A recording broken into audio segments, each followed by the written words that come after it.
Start.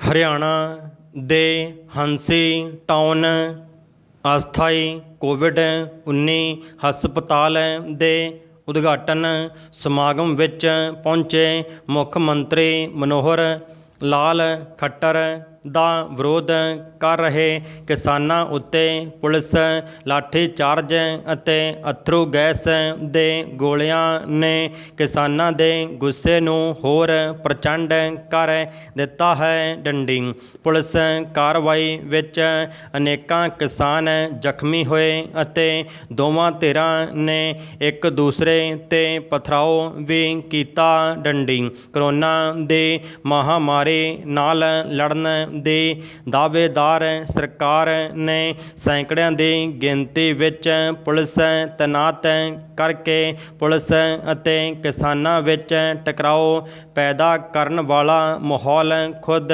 ਸਿਰਜਿਆ। ਡੰਡੀ ਇਹ ਸਰਕਾਰ ਦੀ ਕਹਿਣੀ ਅਤੇ ਕਰਨੀ ਵਿਚਲੇ ਫਰਕ ਨੂੰ ਸਪਸ਼ਟ ਕਰਦਾ ਹੈ। ਡੰਡੀ ਕੇਂਦਰ ਅਤੇ ਰਾਜ ਸਰਕਾਰਾਂ ਨੂੰ ਇਹ ਭਲੀ ਭਾਂਤ ਪਤਾ ਹੈ ਕਿ ਦੇਸ਼ ਵਿੱਚ ਸਿਹਤ ਬੰਦੋਬਸਤ ਪੁਖਤਾ ਨਾ ਹੋਣ ਕਾਰਨ ਲੋਕਾਂ ਵਿੱਚ ਸਰਕਾਰਾਂ ਵਿਰੁੱਧ ਰੋਹ ਅਤੇ ਗੁੱਸਾ ਸਿਖਰਾਂ 'ਤੇ ਹੈ। ਡੰਡੀ ਇਸ ਦੇ ਬਾਵਜੂਦ ਰਾਜਸੀ ਆਗੂ ਤੰਗ ਨਜ਼ਰ ਸਿਆਸਤ ਕਰਨ ਤੋਂ ਬਾਜ ਨਹੀਂ ਆ ਰਹੇ। ਡੰਡੀ ਪ੍ਰਸ਼ਨ ਇਹ ਹੈ ਕਿ ਜੇਕਰ ਕੋਵਿਡ-19 ਦੇ ਇਲਾਜ ਲਈ ਕੋਈ ਹਸਪਤਾਲ ਜਾਂ ਵਾਰਡ ਬਣਾਇਆ ਗਿਆ ਹੈ ਤਾਂ ਮੁੱਖ ਮੰਤਰੀ ਜਾਂ ਕਿਸੇ ਹੋਰ ਨੁਮਾਇੰਦੇ ਦਾ ਉਸ ਦਾ ਉਦਘਾਟਨ ਕਰਨ ਲਈ ਜਾਣਾ ਕਿੰਨਾ ਕੁ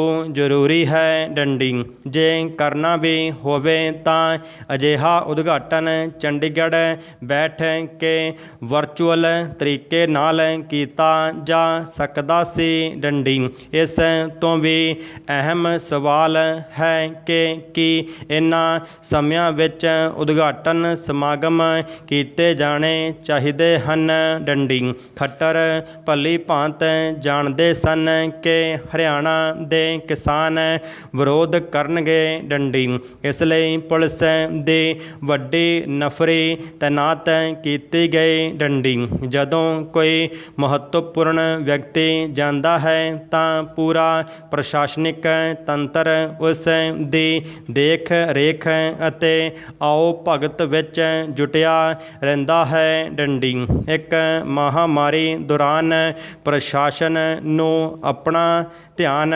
ਮਹਾਮਾਰੀ ਸੰਬੰਧਿਤ ਕੰਮਾਂ 'ਤੇ ਕੇਂਦਰਿਤ ਕਰਨ ਲਈ ਕਿਹਾ ਜਾਣਾ ਚਾਹੀਦਾ ਹੈ, ਨਾ ਕਿ ਸਿਆਸੀ ਆਗੂਆਂ ਲਈ ਬੰਦੋਬਸਤ ਕਰਨ 'ਤੇ। ਡੰਡੀ ਅਜਿਹੇ ਬੰਦੋਬਸਤ ਆਪਣੇ ਆਪ ਵਿੱਚ ਸਰਕਾਰ ਵੱਲੋਂ ਕਰੋਨਾ ਸੰਬੰਧੀ ਦਿੱਤੀਆਂ ਗਈਆਂ ਹਦਾਇਤਾਂ ਅਤੇ ਪ੍ਰੋਟੋਕੋਲ ਦੀ ਖਿਲਾਫ ਵਰਜੀ ਹਨ।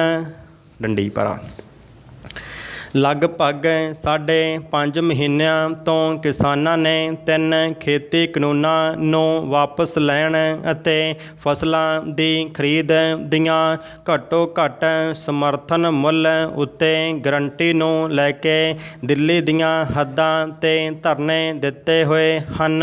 ਡੰਡੀ ਹਰਿਆਣਾ ਦੇ ਟੋਲ ਪਲਾਜ਼ੇ ਬੰਦ ਹਨ ਅਤੇ ਕਿਸਾਨਾਂ ਨੇ ਭਾਜਪਾ ਦੇ ਮੰਤਰੀਆਂ ਅਤੇ ਆਗੂਆਂ ਦੇ ਜਨਤਕ ਸਮਾਗਮਾਂ ਵਿੱਚ ਸ਼ਾਮਲ ਹੋਣ 'ਤੇ ਬਾਈਕਾਟ ਕਰਨ ਦਾ ਸੱਦਾ ਦਿੱਤਾ ਹੋਇਆ ਹੈ। ਡੰਡੀ ਟਕਰਾਅ ਵੱਧਦਾ ਦੇਖ ਕੇ ਕੇਂਦਰੀ ਗ੍ਰਹਿ ਮੰਤਰੀ ਅਮਿਤ ਸ਼ਾਹ ਦੀ ਸਲਾਹ 'ਤੇ ਹਰਿਆਣਾ ਸਰਕਾਰ ਨੇ ਜਨਤਕ ਸਮਾਗਮ ਬੰਦ ਕਰਨ ਦਾ ਫੈਸਲਾ ਵੀ ਕੀਤਾ ਸੀ। ਡੰਡੀ ਕੇਂਦਰ ਸਰਕਾਰ ਚੰਗੀ ਤਰ੍ਹਾਂ ਜਾਣਦੀ ਹੈ ਕਿ ਕਿਸਾਨਾਂ ਦੀਆਂ ਮੰਗਾਂ ਹੱਕੀ ਹਨ ਅਤੇ ਉਸ ਨੇ ਖੁਦ ਇਹਨਾਂ ਖੇਤੀ ਕਾਨੂੰਨਾਂ ਨੂੰ 1.5 ਸਾਲ ਤੱਕ ਮੁਲਤਵੀ ਕਰਨ ਦੀ ਪੇਸ਼ਕਸ਼ ਕੀਤੀ ਸੀ। ਡੰਡੀ 22 ਜਨਵਰੀ ਬਾਅਦ ਕਿਸਾਨ ਜਥੇਬੰਦੀਆਂ ਅਤੇ ਕੇਂਦਰ ਸਰਕਾਰ ਵਿਚਕਾਰ ਗੱਲਬਾਤ ਬੰਦ ਹੈ ਡੰਡੀ। ਇਸ ਨਾਜ਼ੁਕ ਮਾਹੌਲ ਵਿੱਚ ਕੇਂਦਰ ਤੇ ਸੂਬਾ ਸਰਕਾਰਾਂ ਨੂੰ ਹਾਲਾਤ ਖਰਾਬ ਕਰਨ ਵਾਲੇ ਫੈਸਲੇ ਤੇ ਸਮਾਗਮ ਕਰਨ ਤੋਂ ਗੁਰੇਜ਼ ਕਰਨਾ ਚਾਹੀਦਾ ਹੈ ਡੰਡੀ। ਸਟਾਰਟ। ਉੱਤਰ ਪ੍ਰਦੇਸ਼ ਦੇ ਮੁੱਖ ਮੰਤਰੀ ਯੋਗੀ ਆਦਿੱਤਿਆਨਾਥ ਦਾ ਪੰਜਾਬ ਵਿੱਚ ਮਲੇਰਕੋਟਲਾ ਨੂੰ ਜ਼ਿਲ੍ਹਾ ਬਣਾਏ ਜਾਣ ਵਿਰੁੱਧ ਦਿੱਤਾ ਗਿਆ ਬਿਆਨ ਬੇਲੋੜਾ ਹੈ ਡੰਡੀ। ਭਾਰਤੀ ਜਨਤਾ ਪਾਰਟੀ ਦੀ ਸਮੱਸਿਆ ਇਹ ਹੈ ਕਿ ਉਹ ਹਰ ਘਟਨਾ ਅਤੇ ਵਰਤਾਰੇ ਨੂੰ ਆਪਣੀ ਸੌੜੀ ਸੋਚ ਦੇ ਸ਼ੀਸ਼ਿਆਂ ਰਾਹੀਂ ਦੇਖਦੀ ਹੈ ਡੰਡੀ। ਯੋਗੀ ਨੇ ਟਵੀਟ ਕੀਤਾ ਹੈ, ਇਸ ਸਮੇਂ ਮਲੇਰਕੋਟਲਾ ਦਾ ਗਠਨ ਕੀਤੇ ਜਾਣਾ ਕਾਂਗਰਸ ਦੀ ਵੰਡ ਪਾਊ ਨੀਤੀ ਨੂੰ ਦਰਸਾਉਂਦਾ ਹੈ ਡੰਡੀ। ਉਸਨੇ ਇਸ ਫੈਸਲੇ ਨੂੰ ਅਸੰਵਿਧਾਨਕ ਦੱਸਦਿਆਂ ਕਿਹਾ ਹੈ, ਮਾਨਤਾ ਅਤੇ ਧਰਮ ਦੇ ਆਧਾਰ 'ਤੇ ਕਿਸੇ ਵੀ ਤਰ੍ਹਾਂ ਦਾ ਵਿਸ਼ੇਸ਼ ਸਨਮਾਨ ਸੰਵਿਧਾਨ ਦੀ ਮੂਲ ਭਾਵਨਾ ਦੇ ਉਲਟ ਹੈ ਡੰਡੀ।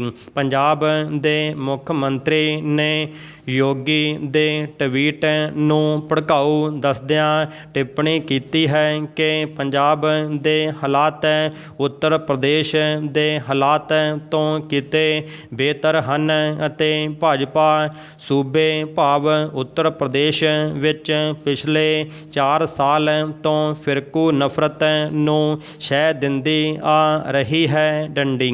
ਕੈਪਟਨ ਨੇ ਇਹ ਵੀ ਕਿਹਾ ਹੈ, ਉਸ ਆਦਿੱਤਿਆਨਾਥ ਨੂੰ ਪੰਜਾਬ ਦੀਆਂ ਨੈਤਿਕ ਕਦਰਾਂ ਕੀਮਤਾਂ, ਮਲੇਰਕੋਟਲੇ ਦੇ ਇਤਿਹਾਸ ਅਤੇ ਇਸ ਦੇ ਸਿੱਖਾਂ ਤੇ ਗੁਰੂਆਂ ਨਾਲ ਰਿਸ਼ਤੇ, ਜਿਸ ਬਾਰੇ ਸਾਰੇ ਪੰਜਾਬੀ ਜਾਣਕਾਰ ਹਨ, ਦਾ ਕੀ ਪਤਾ ਹੈ? ਪ੍ਰਸ਼ਨ ਚਿੰਨ੍ਹ। ਕੈਪਟਨ ਅਨੁਸਾਰ ਯੋਗੀ ਦਾ ਬਿਆਨ ਭਾਜਪਾ ਦੀਆਂ ਵੰਡ ਪਾਊ ਨੀਤੀਆਂ ਦੀ ਕਵਾਇਦ ਦੇ ਤੌਰ 'ਤੇ ਸ਼ਾਂਤੀਪੂਰਨ ਪੰਜਾਬ ਵਿੱਚ ਫਿਰਕੂ ਨਫ਼ਰਤ ਪੈਦਾ ਕਰਨ ਦਾ ਯਤਨ ਹੈ ਡੰਡੀ। ਪਾਰਾ।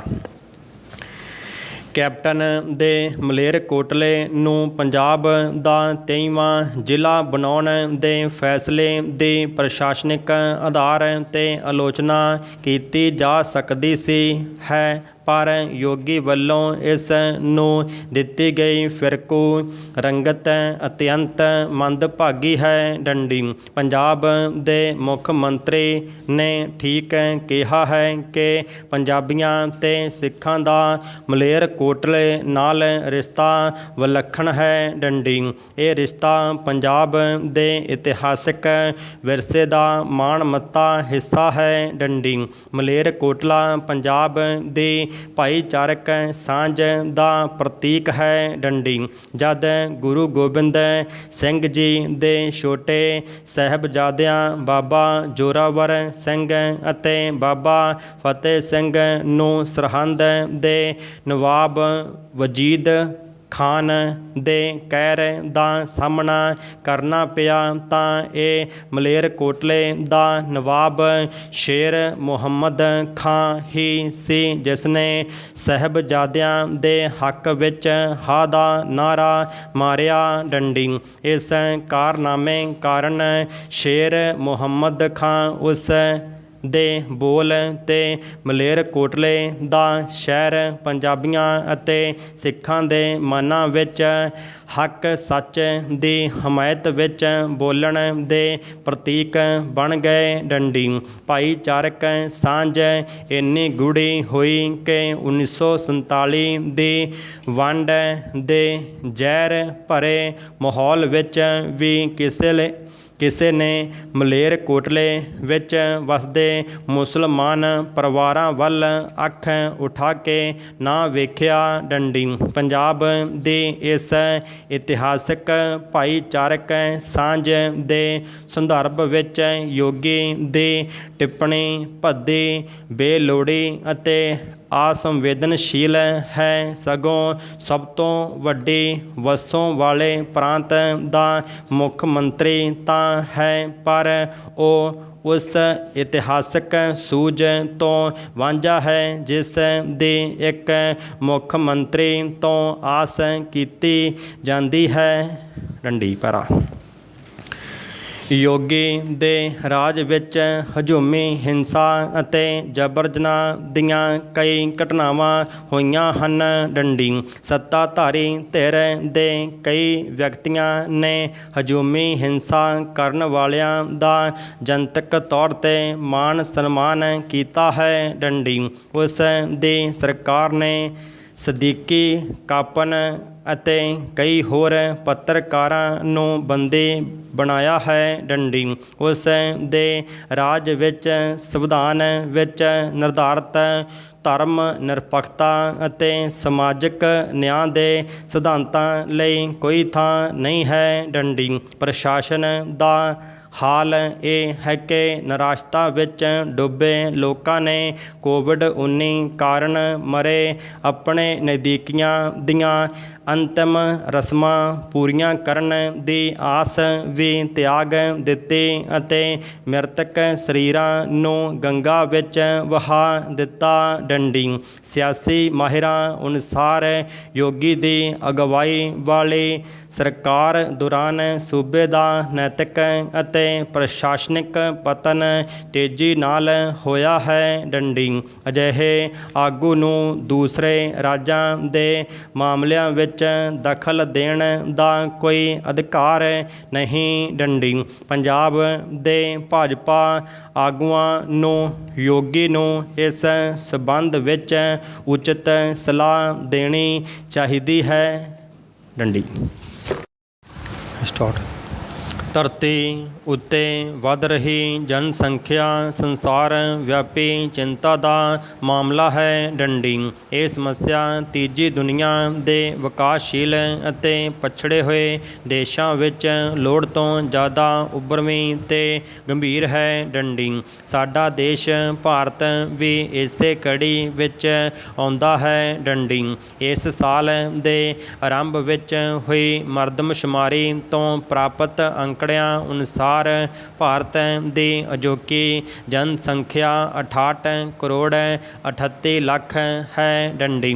ਪਿਛਲੇ 33 ਵਰ੍ਹਿਆਂ ਵਿੱਚ ਇਹ ਪਹਿਲਾਂ ਨਾਲੋਂ ਦੁੱਗਣੀ ਹੋਈ ਹੈ ਅਤੇ ਜੇ ਇਹ ਵਾਧਾ ਇਸੇ ਰਫ਼ਤਾਰ ਨਾਲ ਚੱਲਦਾ ਰਿਹਾ ਤਾਂ ਭਾਰਤ ਦੀ ਜਨਸੰਖਿਆ ਅਗਲੇ 31 ਸਾਲਾਂ ਵਿੱਚ ਹੁਣ ਨਾਲੋਂ ਦੁੱਗਣੀ ਹੋ ਜਾਵੇਗੀ। ਡੰਡੀ। ਇਸ ਪ੍ਰਕਾਰ ਸੰਸਾਰ ਵਿੱਚ ਹੋਣ ਵਾਲੇ ਆਬਾਦੀ ਦੇ ਧਮਾਕੇ ਵਿੱਚ ਭਾਰਤ ਸ਼ਾਇਦ ਸਭ ਤੋਂ ਵੱਧ ਪ੍ਰਭਾਵਿਤ ਹੋਵੇਗਾ। ਡੰਡੀ।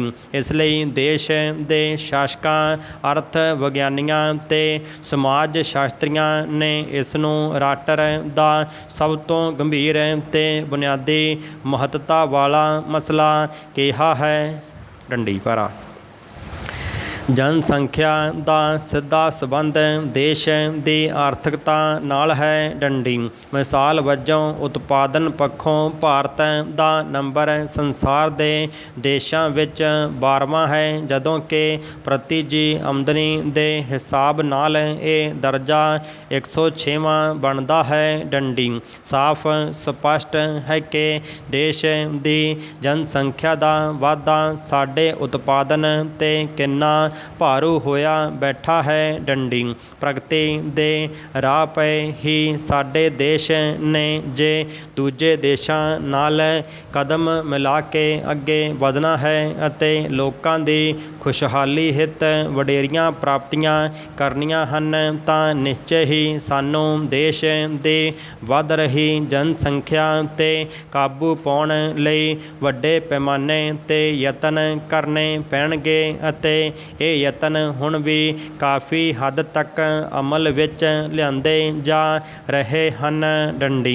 ਜਨਸੰਖਿਆ 'ਤੇ ਅਸਰਦਾਰ ਢੰਗ ਨਾਲ ਕਾਬੂ ਪਾਉਣਾ ਅਤੇ ਦੇਸ਼ ਦੇ ਨਾਗਰਿਕਾਂ ਦੀ ਸਿਹਤ ਦੀ ਬਿਹਤਰੀ ਅਤੇ ਪਰਿਵਾਰ ਕਲਿਆਣ ਦੇ ਕਾਰਜਾਂ ਵੱਲ ਧਿਆਨ ਦੇਣਾ ਸਾਡੀ ਰਾਸ਼ਟਰੀ ਨੀਤੀ ਦਾ ਇੱਕ ਮੂਲ ਅੰਗ ਹੈ। ਡੰਡੀ ਦੇਸ਼ ਦੀ ਯੋਜਨਾਬੰਦੀ ਵਿੱਚ ਇਸ ਵਿਸ਼ਾਲ ਕਾਰਜ ਨੂੰ ਇੱਕ ਵਿਸ਼ੇਸ਼ ਥਾਂ ਦਿੱਤੀ ਗਈ ਹੈ। ਡੰਡੀ ਭਾਵੇਂ ਸ਼ੁਰੂ ਤੋਂ ਹੀ ਇਹਨਾਂ ਕੰਮਾਂ ਲਈ ਬਜਟ ਵਿੱਚ ਵਿਸ਼ੇਸ਼ ਧਨ ਰਾਸ਼ੀਆਂ ਰਾਖਵੀਆਂ ਕੀਤੀਆਂ ਜਾਂਦੀਆਂ ਰਹੀਆਂ ਹਨ, ਪਰ ਪੰਜਵੀਂ ਅਤੇ ਛੇਵੀਂ ਯੋਜਨਾ ਦੌਰਾਨ ਇਸ ਮਸਲੇ ਨਾਲ ਜੰਗੀ ਪੱਧਰ 'ਤੇ ਨਿਪਟਣ ਦਾ ਰਾਸ਼ਟਰੀ ਨਿਸ਼ਾਨਾ ਮਿਥਿਆ ਗਿਆ ਹੈ। ਡੰਡੀ ਉਦਾਹਰਨ ਵਜੋਂ ਛੇਵੀਂ ਯੋਜਨਾ ਦੌਰਾਨ ਪਰਿਵਾਰ ਨਿਯੋਜਨ ਅਤੇ ਜਨ ਸਿਹਤ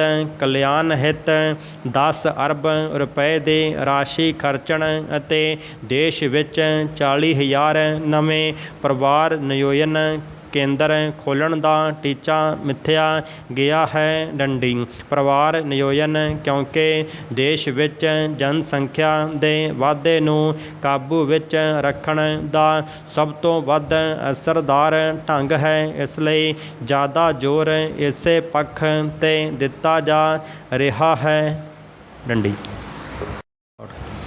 ਦੁਨੀਆ ਭਰ ਵਿੱਚ ਕੇਰਲ ਪਹਿਲਾ ਪ੍ਰਾਂਤ ਸੀ ਜਿੱਥੇ ਸੁਤੰਤਰਤਾ ਤੋਂ ਬਾਅਦ ਚੋਣਾਂ ਨਾਲ ਕਮਿਊਨਿਸਟ ਸਰਕਾਰ ਸਥਾਪਿਤ ਹੋਈ। ਡੰਡੀ ਪੱਛਮੀ ਬੰਗਾਲ ਪਹਿਲਾ ਉਹ ਪ੍ਰਾਂਤ ਸੀ ਜਿੱਥੇ ਜੋਤੀ ਬਾਸੂ ਦੀ ਅਗਵਾਈ ਨਾਲ ਸ਼ੁਰੂ ਹੋ ਕੇ 34 ਸਾਲ ਚੋਣਾਂ ਰਾਹੀਂ ਜਿੱਤ ਕੇ ਕਮਿਊਨਿਸਟ ਸਰਕਾਰ ਬਣਦੀ ਰਹੀ। ਡੰਡੀ ਪੱਛਮੀ ਬੰਗਾਲ ਵਿੱਚ ਖੇਤੀਬਾੜੀ ਨੂੰ ਛੱਡ ਕੇ ਉਦਯੋਗ ਨੂੰ ਜਨਤਕ ਇਕਾਈਆਂ ਬਣਾਉਣ ਲਈ ਵੱਡੇ ਯਤਨ ਕੀਤੇ ਗਏ। ਡੰਡੀ 2014 ਤੋਂ ਪਹਿਲਾਂ ਪਾਰਲੀਮੈਂਟ ਵਿੱਚ ਕਮਿਊਨਿਸਟ ਪਾਰਟੀ ਨਾਲ ਸੰਬੰਧਿਤ ਮੈਂਬਰਾਂ ਦੀ ਵੱਡੀ ਗਿਣਤੀ ਹੁੰਦੀ ਸੀ ਅਤੇ 1996 ਤੋਂ ਪਹਿਲਾਂ ਕਾਂਗਰਸ ਪਾਰਟੀ ਤੋਂ ਬਾਅਦ ਇਹ ਵੱਡੀ ਪਾਰਟੀ ਵੀ ਹੁੰਦੀ ਸੀ ਅਤੇ ਗੱਠਜੋੜ ਦੀਆਂ ਬਣਦੀਆਂ ਸਰਕਾਰਾਂ ਵਿੱਚ ਕਮਿਊਨਿਸਟਾਂ ਦੀ ਵੱਡੀ ਭੂਮਿਕਾ ਹੁੰਦੀ ਸੀ। ਪਰ 2009 ਅਤੇ ਫਿਰ 2014 ਤੋਂ ਬਾਅਦ ਪਾਰਟੀ ਦੀ ਪਾਰਲੀਮੈਂਟ ਵਿੱਚ ਉਹ ਗਿਣਤੀ ਨਾ ਰਹੀ। ਡੰਡੀ ਕਮਿਊਨਿਸਟਾਂ ਦੇ ਸਿਧਾਂਤਾਂ ਨੂੰ ਕਿਸੇ ਵਕਤ ਦੁਨੀਆ ਦੇ 1/3 ਦੇਸ਼ਾਂ ਅਤੇ ਵਸੋਂ ਨੇ ਅਪਣਾਇਆ ਸੀ। ਡੰਡੀ ਭਾਰਤ ਵਿੱਚ ਇਹ ਆਮ ਸਵਾਲ ਉੱਠਦਾ ਹੈ ਕਿ ਕਮਿਊਨਿਸਟਾਂ ਦੀ ਭੂਮਿਕਾ ਵਿੱਚ ਕਿਉਂ ਉਭਾਰ ਨਹੀਂ ਆਇਆ ਅਤੇ ਸਮਾਜਵਾਦ ਕਿਉਂ ਨਹੀਂ ਫੈਲਿਆ। ਡੰਡੀ ਪਰ ਮਾਰਕਸ ਤੇ ਉਸ ਦੇ ਪੈਰੋਕਾਰਾਂ ਨੇ ਕਿਰਤੀਆਂ ਨੂੰ ਨਾਅਰਾ ਦਿੱਤਾ ਕਿ ਤੁਸੀਂ ਕੁਝ ਨਹੀਂ ਗਵਾਓਗੇ ਸਿਵਾਏ ਆਪਣੀਆਂ ਬੇੜੀਆਂ ਦੇ। ਡੰਡੀ ਉਹਨਾਂ ਸਿਧਾਂਤਾਂ 'ਚ ਵਿਸ਼ਵਾਸ ਰੱਖਣ ਵਾਲਿਆਂ ਦਾ ਯਕੀਨ ਸੀ ਕਿ ਕਮਿਊਨਿਸਟ ਪਹਿਲਾਂ ਉਦਯੋਗਿਕ ਦੇਸ਼ਾਂ ਵਿੱਚ ਅਪਣਾਇਆ ਜਾਵੇਗਾ, ਪਰ ਅਮਲ ਵਿੱਚ ਇਸ ਤਰ੍ਹਾਂ ਨਾ ਹੋਇਆ। ਡੰਡੀ ਜਦੋਂ 1917 ਵਿੱਚ ਰੂਸ ਵਿੱਚ ਜ਼ਾਰ ਦੀ ਹਕੂਮਤ ਨੂੰ ਖਤਮ ਕਰਕੇ ਕਿਰਤੀਆਂ ਅਤੇ ਕਿਸਾਨਾਂ ਦੀ ਸਰਕਾਰ ਸਥਾਪਿਤ ਕੀਤੀ ਗਈ ਸੀ, ਉਸ ਵੇਲੇ ਉਸ ਵਿੱਚ ਵੱਡੀ ਭੂਮਿਕਾ ਕਿਸਾਨਾਂ ਦੀ ਸੀ। ਡੰਡੀ ਵਿਸ਼ਾਲ ਸਾਧਨ ਹੁੰਦਿਆਂ ਵੀ ਦੇਸ਼ ਗਰੀਬੀ ਅਤੇ ਭੁੱਖਮਰੀ ਨਾਲ ਜੂਝ ਰਿਹਾ ਸੀ। ਡੰਡੀ ਕਮਿਊਨਿਸਟਿਜ਼ਮ ਪ੍ਰਣਾਲੀ ਅਪਣਾਉਣ ਨਾਲ ਜਿੱਥੇ ਉਹ ਦੇਸ਼ ਦੁਨੀਆ ਦਾ ਖੁਸ਼ਹਾਲ ਦੇਸ਼ ਬਣਿਆ, ਉੱਥੇ ਉਹ ਵੱਡੀ ਫੌਜੀ ਸ਼ਕਤੀ ਵੀ ਬਣਿਆ ਅਤੇ ਦੂਸਰੀ ਸੰਸਾਰ ਜੰਗ ਵਿੱਚ ਪਾਸਾ ਪਲਟਾਉਣ ਅਤੇ ਇੰਗਲੈਂਡ ਨਾਲ ਸੰਬੰਧਿਤ ਦੇਸ਼ਾਂ ਦੀ ਜਿੱਤ ਵਿੱਚ ਇਸ ਦੀ ਵੱਡੀ ਭੂਮਿਕਾ ਸੀ। ਡੰਡੀ ਸੋਵੀਅਤ ਯੂਨੀਅਨ ਪਹਿਲਾ ਦੇਸ਼ ਸੀ ਜਿਸ ਨੇ ਸਭ ਤੋਂ ਪਹਿਲਾਂ ਪੁਲਾੜ 'ਚ ਵਿਅਕਤੀ ਭੇਜਿਆ ਸੀ। ਡੰਡੀ ਦੂਸਰੀ ਸੰਸਾਰ ਜੰਗ ਤੋਂ ਬਾਅਦ ਦੁਨੀਆ ਦੇ ਕਈ ਦੇਸ਼ ਜਿਵੇਂ Poland, Yugoslavia, Czechoslovakia, Albania, Austria ਨੇ ਸਮਾਜਵਾਦ ਅਪਣਾ ਲਿਆ। ਡੰਡੀ ਚੀਨ ਨੇ 1949 'ਚ ਕਮਿਊਨਿਜ਼ਮ ਅਪਣਾਇਆ, ਉੱਥੇ ਵੀ ਸੰਘਰਸ਼ ਦੀ ਅਗਵਾਈ ਕਿਸਾਨਾਂ ਨੇ ਕੀਤੀ ਸੀ। ਡੰਡੀ। ਸਮਾਜਵਾਦੀ ਦੇਸ਼ ਸਮਾਜਿਕ ਸੁਰੱਖਿਆ ਦੀ ਮਿਸਾਲ ਸਨ। ਡੰਡੀ। ਕੰਮ ਦਾ ਅਧਿਕਾਰ ਹਰ ਇੱਕ ਦਾ ਮੌਲਿਕ ਅਧਿਕਾਰ ਸੀ। ਬਰਾਬਰੀ ਹਰ ਇੱਕ ਲਈ ਮੁਫਤ ਵਿੱਦਿਆ, ਡਾਕਟਰੀ ਸਹੂਲਤਾਂ, ਬੁਢਾਪਾ ਪੈਨਸ਼ਨ ਆਦਿ ਉਹ ਮੱਦਾਂ ਸਨ ਜਿਨ੍ਹਾਂ ਨੂੰ ਪੱਛਮੀ ਦੇਸ਼ਾਂ ਨੇ ਸਮਾਜਵਾਦੀ ਦੇਸ਼ਾਂ ਤੋਂ ਪ੍ਰੇਰਿਤ ਹੋ ਕੇ ਅਪਣਾਇਆ। ਡੰਡੀ। ਸਮਾਜਵਾਦੀ ਦੇਸ਼ਾਂ ਵਿੱਚ ਬਰਾਬਰੀ ਦੀ ਮਿਸਾਲ ਨੂੰ ਹੋਰ ਲੋਕਾਂ ਸਾਹਮਣੇ ਪੇਸ਼ ਕੀਤਾ ਜਾਂਦਾ ਸੀ। ਡੰਡੀ। ਉਹਨਾਂ ਦੇਸ਼ਾਂ ਵਿੱਚ ਜੁਰਮ ਇਸ ਹੱਦ ਤੱਕ ਹਟ ਗਏ ਸਨ ਕਿ ਇਸ ਗੱਲ ਦੀ ਚਰਚਾ ਹੋਣ ਲੱਗ ਪਈ ਸੀ ਕਿ ਜੇ ਜੁਰਮ ਹੀ ਖਤਮ ਹੋ ਗਏ ਤਾਂ ਪੁਲਿਸ ਅਤੇ ਅਦਾਲਤੀ ਪ੍ਰਕਿਰਿਆ ਦੀ ਕੀ ਲੋੜ ਹੋਵੇਗੀ। ਡੰਡੀ। ਭਾਰਤ ਦੀ ਸੁਤੰਤਰਤਾ ਤੋਂ ਬਾਅਦ ਪ੍ਰਧਾਨ ਮੰਤਰੀ ਜਵਾਹਰ ਲਾਲ ਨਹਿਰੂ ਤੇ ਰੂਸ ਦੀ ਸਮਾਜਵਾਦੀ ਪ੍ਰਣਾਲੀ ਦਾ ਡੂੰਘਾ ਪ੍ਰਭਾਵ ਸੀ। ਖਾਸ ਕਰ ਉੱਥੋਂ ਦੀਆਂ 5 ਸਾਲਾ ਯੋਜਨਾਵਾਂ ਦਾ। ਡੰਡੀ। ਇਸ ਲਈ ਆਰਥਿਕ ਵਿਕਾਸ ਲਈ ਯੋਜਨਾ ਕਮਿਸ਼ਨ ਸਥਾਪਿਤ ਕੀਤਾ ਗਿਆ ਅਤੇ 5 ਸਾਲਾ ਯੋਜਨਾਵਾਂ ਅਪਣਾਈਆਂ ਗਈਆਂ। ਡੰਡੀ। ਇਹਨਾਂ ਯੋਜਨਾਵਾਂ ਨੇ ਵੱਡੀਆਂ ਪ੍ਰਾਪਤੀਆਂ ਵੀ ਕੀਤੀਆਂ, ਖਾਸ ਕਰਕੇ ਖੇਤੀਬਾੜੀ ਦੇ ਵਿਕਾਸ ਵਿੱਚ। ਡੰਡੀ। ਉਸ ਵਕਤ ਸੋਵੀਅਤ ਯੂਨੀਅਨ ਦੇ ਆਰਥਿਕ ਪ੍ਰਬੰਧ ਵਿੱਚ ਉਤਪਾਦਨ ਦੇ ਸਾਰੇ ਸਾਧਨਾਂ 'ਤੇ ਜਨਤਕ ਮਾਲਕੀ ਸੀ, ਜਦਕਿ ਪੂੰਜੀਪਤੀ ਦੇਸ਼ਾਂ ਵਿੱਚ ਥੋੜ੍ਹੇ ਜਿਹੇ ਉਦਯੋਗ ਜਾਂ ਕਾਰੋਬਾਰ ਜਨਤਕ ਮਾਲਕੀ ਵਾਲੇ ਸਨ, ਪਰ ਜ਼ਿਆਦਾਤਰ ਨਿੱਜੀ ਮਾਲਕੀ ਵਾਲੇ ਸਨ। ਡੰਡੀ। ਇਸ ਦੇ ਮੱਦੇਨਜ਼ਰ ਭਾਰਤ ਵਿੱਚ ਮਿਸ਼ਰਤ ਅਰਥ ਵਿਵਸਥਾ ਅਪਣਾਈ ਗਈ, ਜਿਸ ਅਧੀਨ ਉਤਪਾਦਨ ਦੇ ਸਾਧਨਾਂ 'ਤੇ 3 ਤਰ੍ਹਾਂ ਦੇ ਪ੍ਰਬੰਧ ਸਨ। ਡੰਡੀ। ਪਹਿਲੇ ਉਹ ਜਿਨ੍ਹਾਂ 'ਤੇ ਜਨਤਕ ਮਾਲਕੀ ਸੀ, ਦੂਜੇ ਉਹ ਜਿਨ੍ਹਾਂ 'ਤੇ ਨਿੱਜੀ ਮਾਲਕੀ ਦੀ ਖੁੱਲ੍ਹ ਸੀ ਅਤੇ ਤੀਸਰੇ ਸਨ ਜਿਨ੍ਹਾਂ 'ਤੇ ਜਨਤਕ ਮਾਲਕੀ ਅਤੇ ਨਿੱਜੀ ਮਾਲਕੀ ਵੀ ਹੋ ਸਕਦੀ ਸੀ। ਪਰ ਉਸ ਮਿਸ਼ਰਿਤ ਪ੍ਰਣਾਲੀ ਵਿੱਚ ਵੱਡੇ ਵੱਡੇ ਉਦਯੋਗ ਜਿਨ੍ਹਾਂ ਵਿੱਚ ਸਟੀਲ ਅਤੇ ਰਸਾਇਣਕ ਪਦਾਰਥ ਆਦਿ ਆਉਂਦੇ ਸਨ, ਉਹ ਸਭ ਜਨਤਕ ਪ੍ਰਣਾਲੀ ਅਧੀਨ ਖੋਲ੍ਹੇ ਗਏ, ਪਰ ਨਾਲ ਹੀ ਜਨਤਕ ਅਦਾਰਿਆਂ ਨੂੰ ਦਿਨ ਬ ਦਿਨ ਵਧਾਇਆ ਜਾ ਰਿਹਾ ਸੀ। ਡੰਡੀ।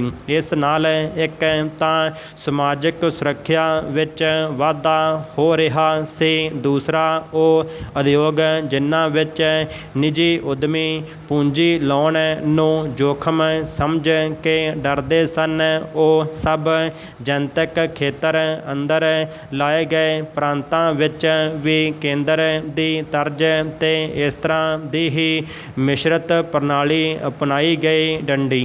ਇੱਥੋਂ ਤੱਕ ਕਿ ਟਰਾਂਸਪੋਰਟਾਂ, ਹੋਟਲਾਂ ਆਦਿ ਨੂੰ ਵੀ ਜਨਤਕ ਪ੍ਰਬੰਧ ਅਧੀਨ ਸ਼ੁਰੂ ਕੀਤਾ ਗਿਆ। ਡੰਡੀ। ਇਸ ਤਰ੍ਹਾਂ ਸਹਿਕਾਰਤਾ ਵਧਾਉਣ ਲਈ ਵੱਡੇ ਯਤਨ ਕੀਤੇ ਗਏ।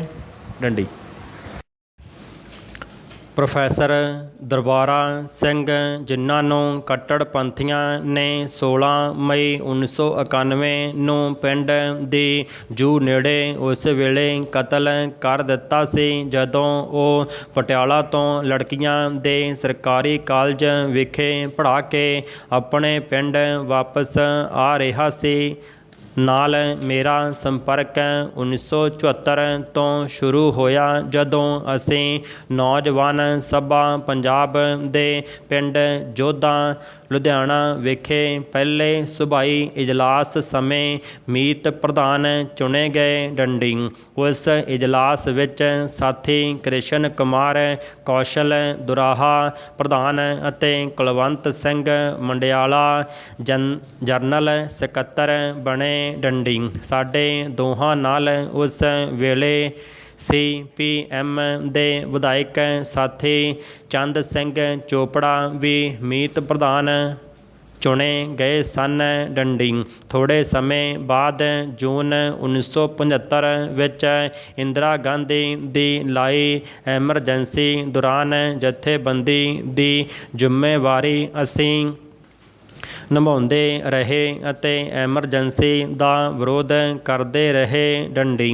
ਐਮਰਜੈਂਸੀ ਤੋਂ ਬਾਅਦ ਨੌਜਵਾਨ ਸਭਾ ਦੇ ਮੰਡੌਲੀ ਵਿੱਚ ਹੋਏ ਦੂਜੇ ਸਥਾਈ ਸੂਬਾਈ ਇਜਲਾਸ ਅੰਦਰ ਪ੍ਰੋਫੈਸਰ ਦਰਬਾਰਾ ਸਿੰਘ ਪ੍ਰਧਾਨ ਅਤੇ ਮੈਨੂੰ ਜਨਰਲ ਸਕੱਤਰ ਦੀ ਜ਼ਿੰਮੇਵਾਰੀ ਸੌਂਪੀ ਗਈ, ਜੋ ਅਸੀਂ ਇਕੱਠਿਆਂ ਪੰਜਾਬ ਦੇ ਤਕਰੀਬਨ ਸਾਰੇ ਜ਼ਿਲ੍ਹਿਆਂ ਦੇ ਨੌਜਵਾਨ ਆਗੂਆਂ ਦੇ ਸਹਿਯੋਗ ਨਾਲ ਨਿਭਾਉਣ ਦਾ ਸਫਲ ਯਤਨ ਕੀਤਾ ਡੰਡੀ। ਇਸ ਸਮੇਂ ਦੌਰਾਨ ਅਸੀਂ ਨੌਜਵਾਨਾਂ ਦੀਆਂ ਕਈ ਮਹੱਤਵਪੂਰਨ ਮੰਗਾਂ ਲਈ ਸੰਘਰਸ਼ ਕੀਤਾ ਅਤੇ ਮੰਗਾਂ ਮਨਵਾਉਣ ਵਿੱਚ ਸਫਲ ਰਹੇ, ਜਿਵੇਂ ਬੇਰੁਜ਼ਗਾਰੀ ਭੱਤੇ ਅਤੇ 18 ਸਾਲ ਦੇ ਨੌਜਵਾਨਾਂ ਨੂੰ ਵੋਟ ਦੇ ਅਧਿਕਾਰ ਦੀ ਮੰਗ ਡੰਡੀ।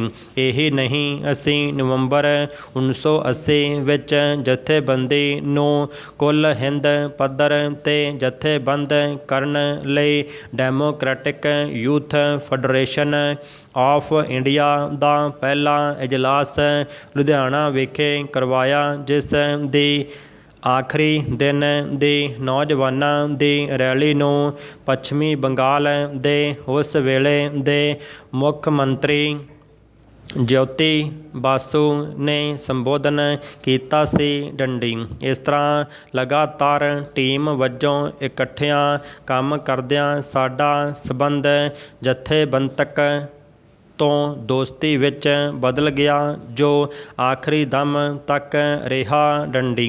ਪ੍ਰੋਫੈਸਰ ਦਰਬਾਰਾ ਸਿੰਘ ਉਸ ਵੇਲੇ ਦੇ ਆਪਣੇ ਇਲਾਕੇ ਦੇ ਪੜ੍ਹੇ ਲਿਖੇ ਨੌਜਵਾਨਾਂ ਵਿੱਚੋਂ ਮੁੱਖ ਸਨ, ਜਿਨ੍ਹਾਂ ਨੇ ਨੌਜਵਾਨਾਂ ਨੂੰ ਸਹੀ ਸੇਧ ਦੇ ਕੇ ਲੋਕ ਪੱਖੀ ਸੋਚ ਨਾਲ ਜੋੜਿਆ ਡੰਡੀ। ਉਹ ਨਿੱਘੇ ਸੁਭਾਅ ਦੇ ਮਾਲਕ ਸਨ, ਜੋ ਆਖਰੀ ਦਮ ਤੱਕ ਬਾਵਜੂਦ ਉੱਚ ਵਿੱਦਿਆ ਹਾਸਲ ਕਰਨ ਦੇ ਆਪਣੇ ਪਿੰਡ ਵਿੱਚ ਹੀ ਰਹੇ ਅਤੇ ਆਪਣੇ ਪਿੰਡ ਦੇ ਇਲਾਕੇ ਦੇ ਲੋਕਾਂ ਦੀਆਂ ਸਮੱਸਿਆਵਾਂ ਹੱਲ ਕਰਵਾਉਣ ਲਈ ਹਮੇਸ਼ਾ ਯਤਨਸ਼ੀਲ ਰਹੇ ਡੰਡੀ। ਭਰਾ ਉਹ ਸਿਰਫ ਨੌਜਵਾਨਾਂ ਦੀਆਂ ਮੰਗਾਂ ਲਈ ਹੀ ਸਰਗਰਮ ਨਹੀਂ ਰਹੇ, ਸਗੋਂ ਉਹ ਕਿਸਾਨੀ ਮੰਗਾਂ ਲਈ ਵੀ ਵੱਧ ਚੜ੍ਹ ਕੇ ਹਿੱਸਾ ਪਾਉਂਦੇ ਰਹੇ ਡੰਡੀ।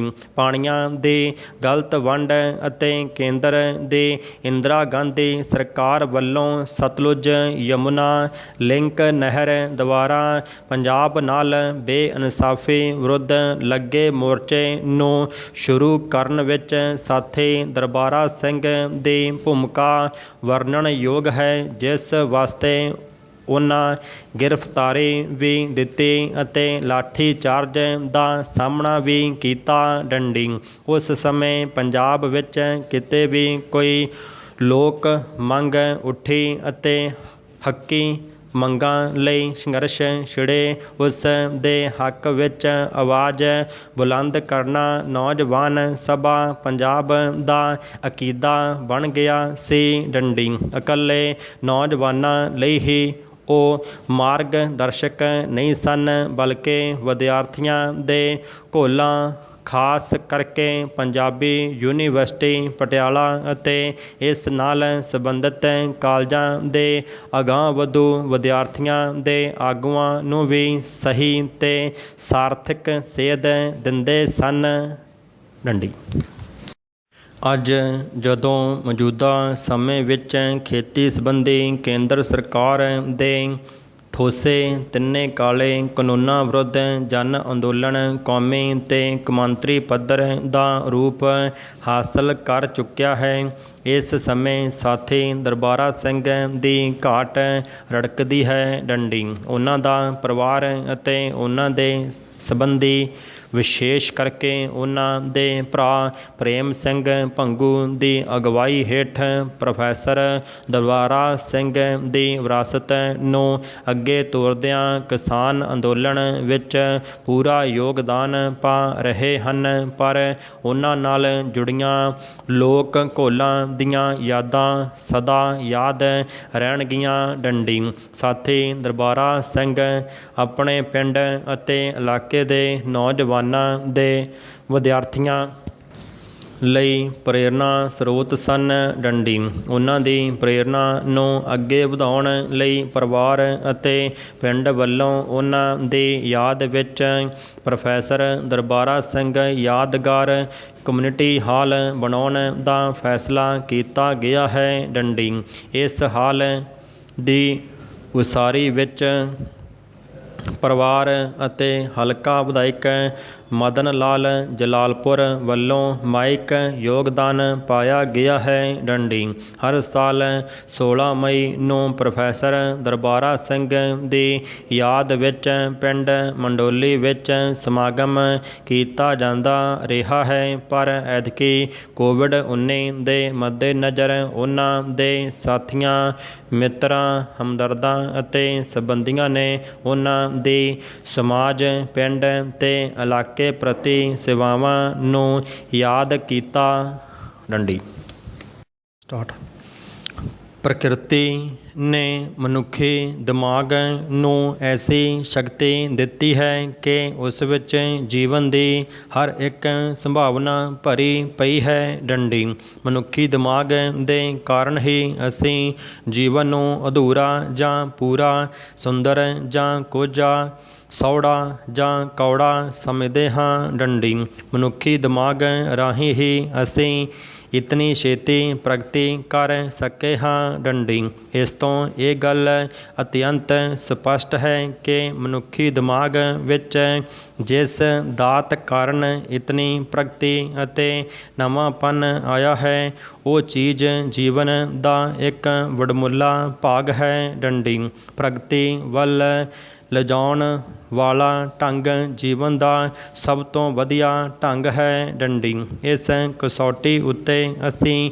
ਜੀਵਨ ਦੇ ਸਾਰੇ ਢੰਗਾਂ ਅਤੇ ਇਸ ਦੀਆਂ ਸਾਰੀਆਂ ਜਾਂਚਾਂ ਨੂੰ ਪਰਖ ਸਕਦੇ ਹਾਂ। ਡੰਡੀ ਵਿਗਿਆਨ, ਰਾਜਨੀਤੀ ਅਤੇ ਸਾਹਿਤ ਜੀਵਨ ਦੀਆਂ ਪ੍ਰਮੁੱਖ ਜਾਂਚਾਂ ਹਨ। ਡੰਡੀ ਵਿਗਿਆਨਕ ਢੰਗਾਂ ਮਨੁੱਖੀ ਮਨ ਦੀਆਂ ਲੋੜਾਂ ਤੱਕ ਹੀ ਸੀਮਿਤ ਹਨ। ਡੰਡੀ ਇਤਿਹਾਸ ਮਨੁੱਖੀ ਕੰਮਾਂ ਦੀ ਲਿਖਤੀ ਰੂਪ ਵਿੱਚ ਸਾਂਭਿਆ ਹੋਇਆ ਭੰਡਾਰ ਹੈ। ਡੰਡੀ ਚਿੱਤਰਕਾਰੀ, ਸ਼ਿਲਪਕਾਰੀ ਅਤੇ ਸੰਗੀਤ ਮਨੁੱਖੀ ਰੀਝਾਂ ਦੇ ਪ੍ਰਗਟਾਵੇ ਹਨ, ਪਰ ਰਾਜਨੀਤੀ ਤੇ ਰਾਜ ਪ੍ਰਬੰਧ ਇਹਨਾਂ ਰੀਝਾਂ ਦੀ ਪ੍ਰਾਪਤੀ ਦੇ ਪ੍ਰਮੁੱਖ ਸਾਧਨ ਹਨ। ਡੰਡੀ ਇਹ ਸਾਧਨ ਉਤਨੇ ਹੀ ਸੁਚੱਜੇ ਅਤੇ ਸਾਫ਼ ਹੋਣਗੇ ਜਿਤਨੀ ਮਨੁੱਖੀ ਮਨ ਵਿੱਚ ਇਨਸਾਫ ਅਤੇ ਸੁਚੱਜਤਾ ਦੀ ਭਾਵਨਾ ਹੋਵੇਗੀ। ਡੰਡੀ ਕਲਪਨਾਵਾਂ ਦੀ ਪ੍ਰੇਰਨਾ ਸਾਹਿਤ ਦੁਆਰਾ ਉਪਜਦੀ ਹੈ। ਡੰਡੀ ਸਾਹਿਤ ਨਵੀਆਂ ਰੀਝਾਂ ਦੀ ਪ੍ਰੇਰਨਾ ਦੇ ਸਕਦਾ ਹੈ। ਡੰਡੀ ਇਹ ਮਨੁੱਖੀ ਮਨ ਦੀਆਂ ਰੀਝਾਂ ਨੂੰ ਸ਼ਬਦ ਰੂਪ ਵਿੱਚ ਪ੍ਰਗਟ ਕਰਕੇ ਸਾਕਾਰ ਬਣਾ ਸਕਦਾ ਹੈ ਅਤੇ ਇਹਨਾਂ ਰੀਝਾਂ ਅਤੇ ਸੁਪਨਿਆਂ ਨੂੰ ਪੂਰਨਤਾ ਦੀ ਸ਼ਕਲ ਦੇ ਕੇ ਅੰਤਿਮ ਜਿੱਤ ਲਈ ਭਰੋਸਾ ਦੇ ਸਕਦਾ ਹੈ। ਡੰਡੀ ਸਾਹਿਤ ਜੀਵਨ ਦਾ ਇਤਿਹਾਸ ਹੀ ਨਹੀਂ ਦੱਸਦਾ, ਸਗੋਂ ਇਸ ਨੂੰ ਸੰਪੂਰਨ ਬਣਾਉਣ ਦਾ ਢੰਗ ਵੀ ਦੱਸਦਾ ਹੈ। ਡੰਡੀ ਸਾਹਿਤ ਲਿਖਤਾਂ ਜੀਵਨ ਦੀ ਪ੍ਰਗਤੀ ਅਤੇ ਮਨੁੱਖੀ ਸੰਘਰਸ਼ ਦਾ ਕਲਾਤਮਿਕ ਰੂਪ ਹਨ। ਡੰਡੀ ਇਹਨਾਂ ਦੁਆਰਾ ਅਸੀਂ ਘੰਟਿਆਂ ਵਿੱਚ ਹੀ ਸਦੀਆਂ ਦੇ ਜੀਵਨ ਬਾਬਤ ਪੜ੍ਹ ਸਕਦੇ ਹਾਂ। ਡੰਡੀ ਸਾਹਿਤ ਜੀਵਨ ਦੀ ਅਟੁੱਟ ਲੜੀ ਨੂੰ ਇੱਕ ਧਾਗੇ ਵਿੱਚ ਪਰੋਂਦਾ ਹੈ ਅਤੇ ਉਸ ਦਾ ਸੰਬੰਧ ਸਾਡੇ ਅਜੋਕੇ ਜੀਵਨ ਨਾਲ ਜੋੜਦਾ ਹੈ। ਡੰਡੀ ਸਾਹਿਤ ਇੱਕ ਐਸੀ ਸ਼ਕਤੀ ਹੈ ਜੋ ਜੀਵਨ ਦੇ ਵੱਖੋ ਵੱਖ ਪੜਾਵਾਂ, ਭਾਗਾਂ ਅਤੇ ਅੰਸ਼ਾਂ ਨੂੰ ਸੁੰਦਰ ਰੂਪ ਵਿੱਚ ਪੇਸ਼ ਕਰਦੀ ਹੈ। ਡੰਡੀ ਇਹ ਕੇਵਲ ਅਰਮਾਨਾਂ, ਮੇਲ ਵਿਛੋੜਿਆਂ ਜਾਂ ਆਸਾਂ ਤੇ ਨਿਰਾਸ਼ਾਵਾਂ ਦਾ ਸੁਚੱਜਾ ਪ੍ਰਗਟਾਵਾ ਹੀ ਨਹੀਂ, ਸਗੋਂ ਨਵੀਆਂ ਆਸਾਂ, ਨਵੇਂ ਮਿਲਾਪਾਂ, ਨਵੀਆਂ ਜਿੱਤਾਂ ਅਤੇ ਘੋਲਾਂ ਦੀ ਸੇਧ ਵੀ ਦਿੰਦਾ ਹੈ। ਡੰਡੀ ਅੱਜ ਦਾ ਸਾਹਿਤ ਭਵਿੱਖ ਦੀ ਰੂਪ ਰੇਖਾ ਉਲੀਕਦਾ ਹੈ ਅਤੇ ਇਸ ਪ੍ਰਕਾਰ ਭਵਿੱਖਤ ਦੀ ਰਚਨਾ ਨੂੰ ਠੋਸ ਰੂਪ ਦੇਣ ਵਿੱਚ ਸਹਾਈ ਹੁੰਦਾ ਹੈ। ਡੰਡੀ ਇਸ ਕਰਕੇ ਸਾਹਿਤਕਾਰ ਦਾ ਕਰਤੱਵ ਇੰਜੀਨੀਅਰ, ਵਿਗਿਆਨੀ ਅਤੇ ਰਾਜਨੀਤਿਕ ਨਾਲੋਂ ਵੱਡਾ ਹੈ। ਡੰਡੀ ਮਨੁੱਖਤਾ ਨੂੰ ਪ੍ਰਗਤੀ ਦੇ ਰਾਹ 'ਤੇ ਲਿਜਾਉਣ ਵਾਲੇ ਨੌਜਵਾਨ ਸਾਹਿਤ ਦੇ ਮੁੱਖ ਨਾਇਕ ਹੁੰਦੇ ਹਨ। ਡੰਡੀ ਸਾਹਿਤ ਉਹਨਾਂ ਨੂੰ ਸ਼ਬਦਾਂ ਅਤੇ ਭਾਵਾਂ ਦੀ ਪ੍ਰੇਰਨਾ ਰਾਹੀਂ ਨਵੀਨ ਯੁੱਗ ਦੇ ਉਸਾਰੀਏ ਬਣਾਉਂਦਾ ਹੈ। ਡੰਡੀ ਨਵੇਂ ਜੀਵਨ ਦੇ ਸੁਪਨੇ ਉਹਨਾਂ ਵਿੱਚ ਭਰੇ ਜਾਂਦੇ ਹਨ ਅਤੇ ਉਹਨਾਂ ਦੇ ਸੁਧਾਰ ਜਾਂ ਵਿਗਾੜ ਦਾ ਕਾਰਨ ਸਾਹਿਤ ਹੀ ਹੁੰਦਾ ਹੈ। ਡੰਡੀ ਜਿਸ ਪ੍ਰਕਾਰ ਦਾ ਸਾਹਿਤ ਕਿਸੇ ਦੇਸ਼ ਦਾ ਹੋਵੇਗਾ, ਉਸ ਪ੍ਰਕਾਰ ਦੇ ਹੀ ਉਸ ਦੇ ਨੌਜਵਾਨ ਹੋਣਗੇ। ਡੰਡੀ ਸੰਖੇਪ ਵਿੱਚ ਇਹ ਮਨੁੱਖਤਾ ਨਾਲ ਪਿਆਰ, ਉਸ ਦੀ ਘਾਲਣਾ ਨਾਲ ਹਮਦਰਦੀ, ਉਸ ਦੀ ਅਸਫਲਤਾ ਵਿੱਚ ਭਾਈਵਾਲਤਾ ਅਤੇ ਉਸ ਦੀ ਭਾਸ਼ਾ ਦਾ ਗਿਆਨ ਦੇਣ ਵਿੱਚ ਸਹਾਈ ਹੁੰਦਾ ਹੈ ਅਤੇ ਉਹਨਾਂ ਆਸਥਾਵਾਂ ਦੇ ਕਲਾਮਈ ਜਾਦੂ ਭਰੇ ਚਿੱਤਰ ਖਿੱਚਦਾ ਹੈ। ਡੰਡੀ ਸਟਾਰਟ 1948 ਵਿੱਚ ਸਮਾਜਵਾਦੀ ਪਾਰਟੀ ਦੀ ਸਥਾਪਨਾ ਹੋ ਗਈ, ਜਿਸ ਦੀ ਅਗਵਾਈ ਡਾਕਟਰ ਰਾਮ ਮਨੋਹਰ ਲੋਹੀਆ ਕਰ ਰਹੇ ਸਨ। ਡੰਡੀ ਡਾਕਟਰ ਲੋਹੀਆ ਦੇ ਸਮਾਜਵਾਦ ਅਤੇ ਕਮਿਊਨਿਸਟ ਪਾਰਟੀ ਦੇ ਸਮਾਜਵਾਦ ਵਿੱਚ ਫਰਕ ਸੀ। ਡੰਡੀ ਡਾਕਟਰ ਲੋਹੀਆ ਦੇ ਸਮਾਜਵਾਦ ਵਿੱਚ ਉਤਪਾਦਨ ਦੇ ਸਾਧਨਾਂ ਤੇ ਜਨਤਕ ਮਾਲਕੀ ਦੀ ਲੋੜ ਨਹੀਂ ਸੀ, ਪਰ ਆਰਥਿਕ ਬਰਾਬਰੀ ਲਈ ਉਸਨੇ ਆਮਦਨ ਵਿੱਚ 1 ਤੋਂ 10 ਤੱਕ ਦੇ ਫਰਕ ਦੀ ਕਲਪਨਾ ਕੀਤੀ। ਡੰਡੀ ਉਸ ਨੇ ਸਮਾਜਿਕ ਅਤੇ ਆਰਥਿਕ ਬਰਾਬਰੀ ਲਈ ਕਾਨੂੰਨੀ ਪ੍ਰਣਾਲੀ ਅਪਣਾਉਣ 'ਤੇ ਜ਼ੋਰ ਦਿੱਤਾ। ਡੰਡੀ ਇੱਥੇ ਸਵਾਲ ਇਹ ਪੈਦਾ ਹੁੰਦਾ ਹੈ ਕਿ ਸਮਾਜਵਾਦੀ ਅਤੇ ਕਮਿਊਨਿਜ਼ਮ ਸਿਧਾਂਤਾਂ ਦੀ ਸੁਤੰਤਰਤਾ ਤੋਂ ਪਹਿਲਾਂ ਇੰਨਾ ਪ੍ਰਭਾਵ ਸੀ, ਪਰ ਸੁਤੰਤਰਤਾ ਤੋਂ ਬਾਅਦ ਉਸ ਵਿੱਚ ਫੈਲਾਅ ਕਿਉਂ ਨਾ ਆਇਆ, ਜਿਸ ਦੀ ਪੜਚੋਲ ਬਹੁਤ ਵਾਰ ਅਤੇ ਬਹੁਤ ਲੋਕਾਂ ਵੱਲੋਂ ਕੀਤੀ ਗਈ ਹੈ। ਡੰਡੀ ਇਸ ਦੀ ਪੜਚੋਲ ਕਰਦਿਆਂ ਇਹ ਗੱਲ ਸਾਹਮਣੇ ਆਉਂਦੀ ਹੈ ਕਿ ਭਾਰਤ ਵਿੱਚ ਵੱਖ-ਵੱਖ ਫਿਰਕਿਆਂ, ਜਮਾਤਾਂ ਅਤੇ ਧਾਰਮਿਕ ਵਿਸ਼ਵਾਸ ਵਾਲੇ ਲੋਕ ਸਨ। ਡੰਡੀ ਕਮਿਊਨਿਜ਼ਮ ਦੇ ਵਿਰੋਧ ਵਿੱਚ ਪ੍ਰਚਾਰ ਕਰਨ ਲਈ ਅੰਤਰਰਾਸ਼ਟਰੀ ਅਤੇ ਰਾਸ਼ਟਰੀ ਪੱਧਰ 'ਤੇ ਵੱਡੀ ਲੌਬੀ ਸੀ, ਜਿਸ ਵਿੱਚ ਉਸ ਮਾਨਸਿਕਤਾ ਦਾ ਵਿਰੋਧ ਕੀਤਾ ਗਿਆ ਜਿਸ ਵਿੱਚ ਭਾਰਤੀ ਜ਼ਿਆਦਾ ਪ੍ਰਭਾਵਿਤ ਸਨ। ਡੰਡੀ ਕਮਿਊਨਿਜ਼ਮ ਭਾਵੇਂ ਧਾਰਮਿਕ ਆਜ਼ਾਦੀ ਜਾਂ ਵੱਖ-ਵੱਖ ਵਿਸ਼ਵਾਸਾਂ ਦੀ ਖੁੱਲ੍ਹ ਦਿੰਦਾ ਹੈ, ਪਰ ਇਹ ਵੱਡੀ ਪੱਧਰ 'ਤੇ ਹੋਇਆ ਕਿ ਕਮਿਊਨਿਸਟ ਨਾਸਤਿਕ ਹਨ। ਡੰਡੀ ਰੂਹਾਨੀ ਹੋਂਦ ਨਹੀਂ ਮੰਨਦੇ ਅਤੇ ਇਸ ਨੇ ਭਾਰਤੀ ਸੋਚ ਨੂੰ ਪ੍ਰਭਾਵਿਤ ਕੀਤਾ। ਡੰਡੀ ਪੈਰਾ ਕਮਿਊਨਿਜ਼ਮ ਦਾ ਸਿਧਾਂਤ ਰਾਜ ਦੀ ਪ੍ਰਬੰਧ ਪ੍ਰਣਾਲੀ ਨਾਲ ਸੰਬੰਧਿਤ ਹੋਣ ਕਰਕੇ ਲੋਕ ਭਲਾਈ ਲਈ ਹਰ ਕੋਸ਼ਿਸ਼ ਦੀ ਵਿਆਖਿਆ ਕਰਦਾ ਸੀ। ਡੰਡੀ ਇੱਥੋਂ ਤੱਕ ਕਿ ਰਾਜ ਦੀ ਭੂਮਿਕਾ ਇੱਕ ਮਾਂ-ਬਾਪ ਵਾਲੀ ਭੂਮਿਕਾ ਸੀ, ਜਿਹੜੀ ਬੱਚੇ ਦੇ ਜਨਮ ਤੋਂ ਮਰਨ ਤੱਕ ਉਸ ਦਾ ਖਿਆਲ ਰੱਖਦੀ ਸੀ। ਡੰਡੀ ਹਰ ਇੱਕ ਲਈ ਬਰਾਬਰ ਮੌਕਿਆਂ ਦੀ ਵਚਨਬੱਧਤਾ ਪ੍ਰਗਟਾਈ ਗਈ ਸੀ। ਪਰ ਇਸ ਦੇ ਖਿਲਾਫ ਇਹ ਪ੍ਰਚਾਰ ਕੀਤਾ ਗਿਆ ਕਿ ਕਮਿਊਨਿਜ਼ਮ ਵਿੱਚ ਕਿਸੇ ਕੋਲ ਵੀ ਜਾਇਦਾਦ ਨਹੀਂ ਹੋਵੇਗੀ ਅਤੇ ਇਸ ਲਈ ਸਰਕਾਰ ਦੇ ਮਾਂ-ਬਾਪ ਵਾਲੇ ਪਾਲਣ ਪੋਸ਼ਣ ਵਾਲੀ ਭੂਮਿਕਾ ਨੂੰ ਨਕਾਰਦੇ ਹੋਏ ਇੱਕ ਵਿਅਕਤੀ ਦੀ 5-6 ਕਨਾਲਾਂ ਜ਼ਮੀਨ ਦੀ ਮਾਲਕੀ ਨੂੰ ਉੱਚੀ ਸਮਾਜਿਕ ਸੁਰੱਖਿਆ ਤੋਂ ਜ਼ਿਆਦਾ ਤਰਜੀਹ ਦਿੱਤੀ ਗਈ, ਭਾਵੇਂ ਉਸ ਪ੍ਰਬੰਧ ਵਿੱਚ ਕਿਰਤੀ ਦੇ ਸ਼ੋਸ਼ਣ ਵਾਲੀ ਮਾਲਕੀ ਦੀ ਮਨਾਹੀ ਸੀ।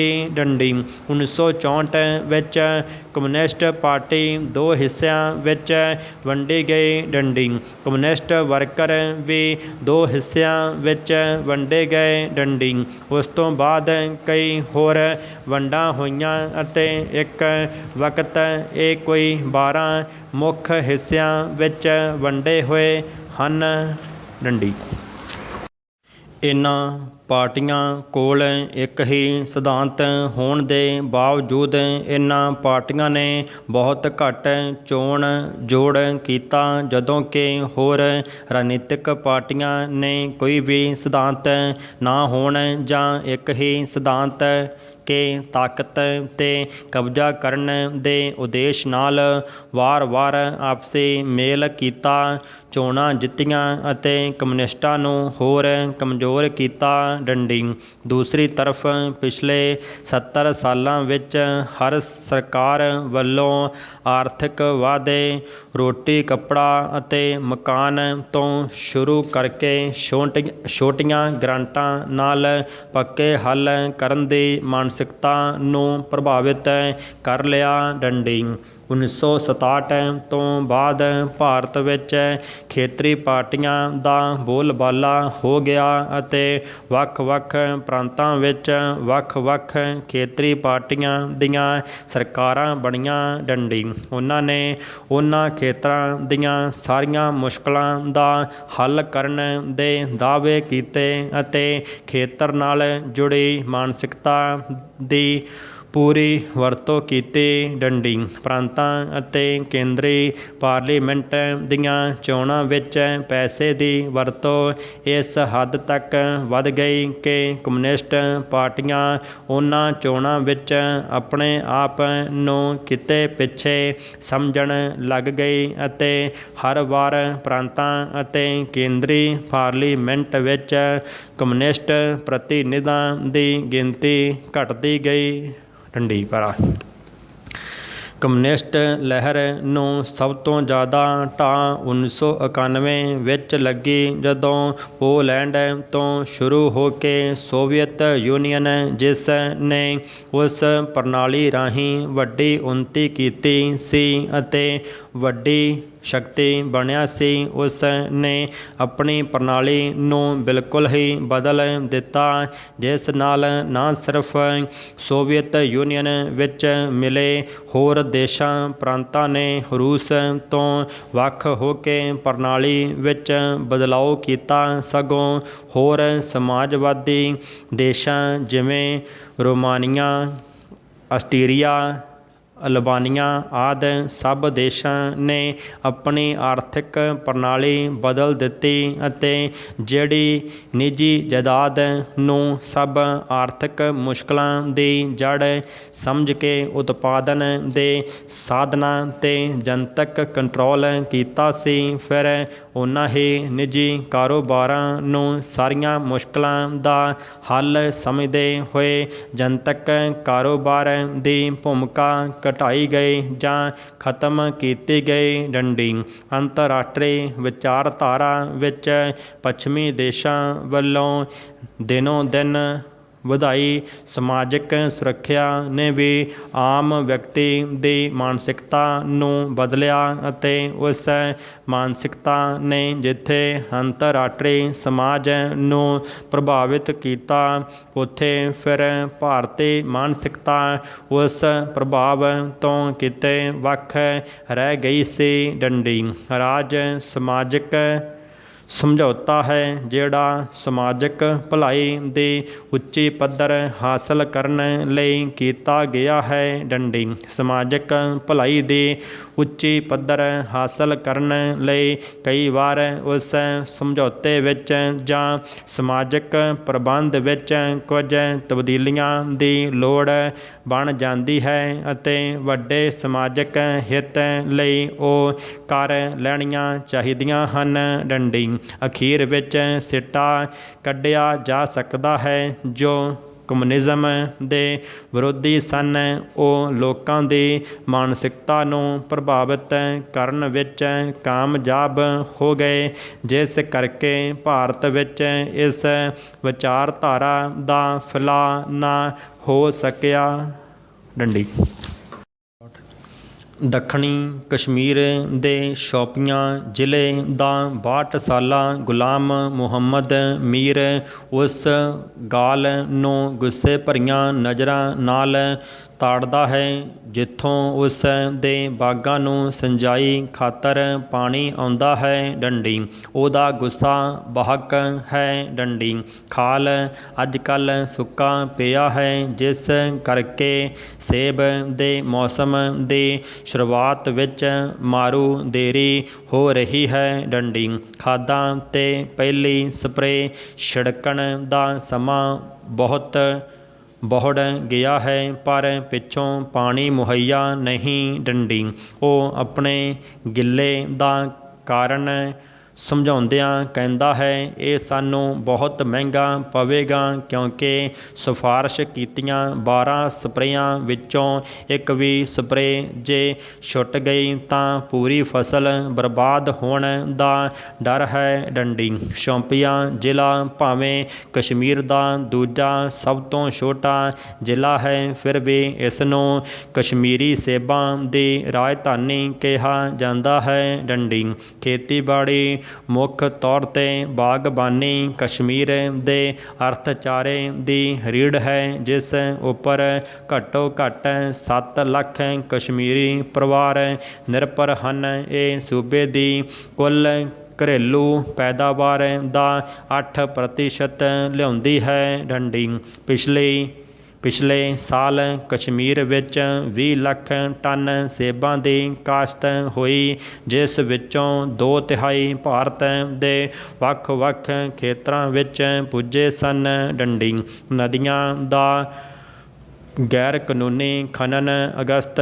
2019 ਵਿੱਚ ਭਾਰਤ ਨੇ ਜੰਮੂ ਕਸ਼ਮੀਰ ਦੀ ਅਰਧ ਖੁਦਮੁਖਤਿਆਰੀ ਖਤਮ ਕਰਦਿਆਂ ਇਸ ਨੂੰ ਯੂਟੀ ਬਣਾ ਕੇ ਸਿੱਧਾ ਆਪਣੇ ਅਖਤਿਆਰ ਵਿੱਚ ਲੈ ਆਂਦਾ ਸੀ। ਡੰਡੀ ਇਹ ਤਬਦੀਲੀ ਸਥਾਨਕ ਲੋਕਾਂ ਲਈ ਕਿਸੇ ਆਫਤ ਤੋਂ ਘੱਟ ਨਹੀਂ ਸੀ ਕਿਉਂ ਜੋ ਬਦਲੇ ਨਿਯਮਾਂ ਤਹਿਤ ਹੁਣ ਕੋਈ ਵੀ ਉੱਥੇ ਜ਼ਮੀਨ ਖਰੀਦ ਸਕਦਾ ਸੀ ਉੱਥੋਂ ਦੇ ਸਾਧਨਾਂ ਦੀ ਲੁੱਟ ਕਰ ਸਕਦਾ ਸੀ। ਡੰਡੀ ਵਿਕਾਸ ਦੇ ਨਾਂ 'ਤੇ ਬਾਹਰੀ ਠੇਕੇਦਾਰਾਂ ਅਤੇ ਵੱਡੇ ਵਪਾਰੀਆਂ ਨੇ ਧੜੱਲੇ ਨਾਲ ਉੱਥੋਂ ਦੇ ਕੁਦਰਤੀ ਸਾਧਨਾਂ ਨੂੰ ਲੁੱਟਣਾ ਸ਼ੁਰੂ ਕੀਤਾ। ਡੰਡੀ ਲੁੱਟ ਦੇ ਇਸ ਢੰਗ ਵਿੱਚ ਰੇਤੇ ਬਜਰੀ ਅਤੇ ਵੱਡੇ ਪੱਥਰਾਂ ਦੀ ਖੁਦਾਈ ਅਹਿਮ ਕਾਰਕ ਹੈ ਜਿਸ ਰਾਹੀਂ ਕਰੋੜਾਂ ਰੁਪਈਆ ਵੱਡੇ ਠੇਕੇਦਾਰ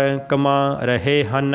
ਡੰਡੀ ਉੱਪਰੋਂ ਅਗਸਤ 2019 ਤੋਂ ਮਗਰੋਂ ਕੇਂਦਰ ਸਰਕਾਰ ਦਾਅਵਾ ਕਰਦੀ ਹੈ ਕਿ ਉਹ ਕਸ਼ਮੀਰ ਵਿੱਚ ਸੜਕਾਂ ਦਾ ਜਾਲ ਵਿਛਾ ਰਹੀ ਹੈ। ਡੰਡੀ ਇਹਨਾਂ ਸੜਕਾਂ ਲਈ ਵੀ ਸਮੱਗਰੀ ਸਰਕਾਰ ਠੇਕੇਦਾਰਾਂ ਰਾਹੀਂ ਸਥਾਨਕ ਨਦੀਆਂ ਪੁੱਟ ਕੇ ਹਾਸਲ ਕਰਦੀ ਹੈ। ਡੰਡੀ ਇਸ ਸਭ ਨਾਲ ਕਸ਼ਮੀਰ ਵਿੱਚ ਨਾ ਸਿਰਫ ਪੌਣ ਪਾਣੀ ਦਾ ਕੁਦਰਤੀ ਸੰਤੁਲਨ ਵਿਗੜਿਆ ਹੈ ਸਗੋਂ ਖੇਤੀ ਵੀ ਪ੍ਰਭਾਵਿਤ ਹੋਈ ਹੈ। ਡੰਡੀ ਦੱਖਣੀ ਕਸ਼ਮੀਰ ਦੇ ਜ਼ਿਲ੍ਹਿਆਂ ਵਿੱਚ ਬਹੁਤੇ ਸਿੰਜਾਈ ਖਾਲ ਅਤੇ ਪਾਣੀ ਦੇ ਹੋਰ ਸੋਮੇ ਨਦੀਆਂ ਦੀ ਗੈਰ ਕਾਨੂੰਨੀ ਅਤੇ ਬੇਰੋਕ ਖੁਦਾਈ ਕਰਕੇ ਸੁੱਕ ਰਹੇ ਹਨ। ਡੰਡੀ ਸ਼ੋਪੀਆਂ ਜ਼ਿਲ੍ਹੇ ਦੇ ਹੀ 3 ਦਰਜਨ ਪਿੰਡਾਂ ਵਿੱਚ ਪਾਣੀ ਦੀ ਘਾਟ ਦੀਆਂ ਸ਼ਿਕਾਇਤਾਂ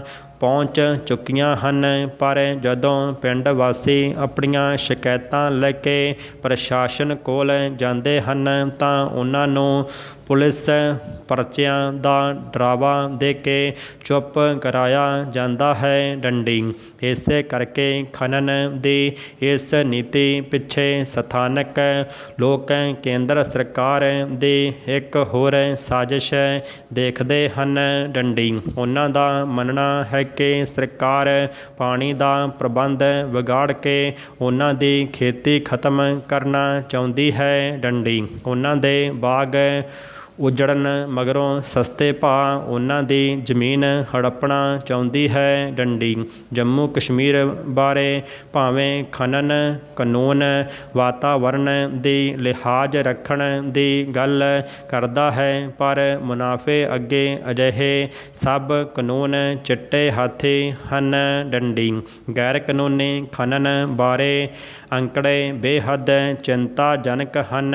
ਡੰਡੀ 2018 ਵਿੱਚ ਭਾਵ ਜੰਮੂ ਕਸ਼ਮੀਰ ਦਾ ਖਾਸ ਦਰਜਾ ਖਤਮ ਹੋਣ ਤੋਂ ਪਹਿਲਾਂ ਸ਼ੋਪੀਆਂ ਜ਼ਿਲ੍ਹੇ ਵਿੱਚ ਗੈਰ ਕਾਨੂੰਨੀ ਖਨਨ ਦੇ ਖਿਲਾਫ 3 ਮਾਮਲੇ ਦਰਜ ਹੋਏ ਸਨ। ਡੰਡੀ ਪਿਛਲੇ ਸਾਲ ਇਹ ਗਿਣਤੀ ਵੱਧ ਕੇ 83 ਹੋ ਗਈ। ਡੰਡੀ ਕੁੱਲ ਕਸ਼ਮੀਰ ਦੇ 10 ਜ਼ਿਲ੍ਹਿਆਂ ਵਿੱਚ 2019 ਦੌਰਾਨ 776 ਮਾਮਲੇ ਦਰਜ ਹੋਏ ਸਨ ਜਿਹੜੇ 2020 ਵਿੱਚ ਵੱਧ ਕੇ 2067 ਹੋ ਗਏ। ਡੰਡੀ ਇੱਕ ਸਾਲ ਅੰਦਰ ਸਿਰਫ ਦਰਜ ਕੀਤੇ ਗੈਰ ਕਾਨੂੰਨੀ ਮਾਮਲਿਆਂ ਵਿੱਚ ਜੇ 400% ਦਾ ਵਾਧਾ ਹੋਇਆ ਹੈ ਤਾਂ ਜ਼ਮੀਨੀ ਹਾਲਤ ਕੀ ਹੋਵੇਗੀ ਇਸ ਦਾ ਅੰਦਾਜ਼ਾ ਲਾਇਆ ਜਾ ਸਕਦਾ ਹੈ। ਡੰਡੀ